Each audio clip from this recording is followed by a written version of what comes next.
السلام علیکم ورحمۃ اللہ۔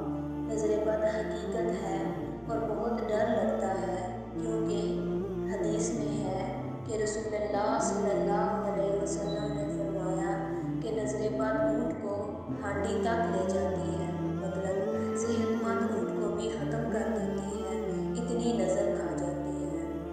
آج جو میں شیئر کر رہی ہوں یہ وہ آیت ہے جو حضور پاک صلی اللہ علیہ وسلم حضرت حسن اور حضرت حسین رضی اللہ تعالیٰ عنہما پہ دم کیا کرتے تھے، اور یہی آیات حضور پاک صلی اللہ علیہ وسلم نے بتایا کہ حضرت ابراہیم، حضرت اسماعیل اور حضرت اسحاق رضی اللہ تعالیٰ عنہما پہ بھی دم کیا کرتے تھے۔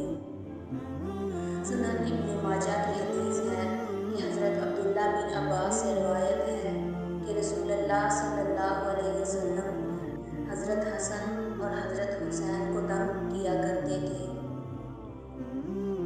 وہ آیات، وہ کلمات کون سے ہیں؟ اعوذ بکلمات اللہ التامہ، کہ میں اللہ تعالیٰ کے تمام کلمات کے وسیلے سے اللہ تعالیٰ کی پناہ میں آتی ہوں۔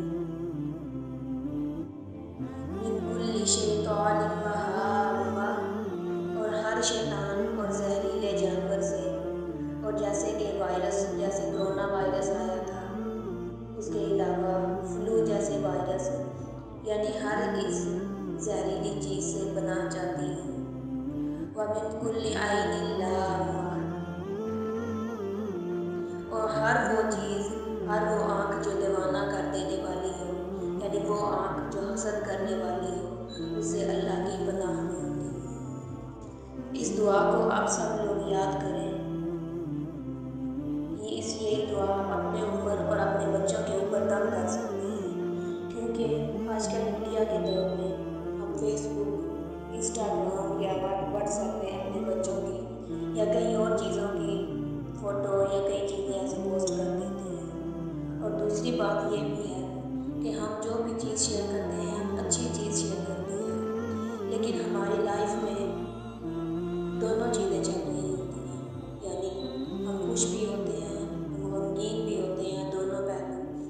لیکن میڈیا پہ ہم کیا دکھاتے ہیں؟ جو خوشی کے پہلو ہوتے ہیں، اور جو دیکھنے والے کافی ایسے لوگ ہیں، ہو سکتا ہے ان کی لائف اچھی نہ جا رہی ہو، دیکھ کے کہتے ہیں کاش ہم بھی ایسے ہوتے، اس انسان میں کیا خاص بات ہے، کاش ہم میں بھی یہ چیز ملتی۔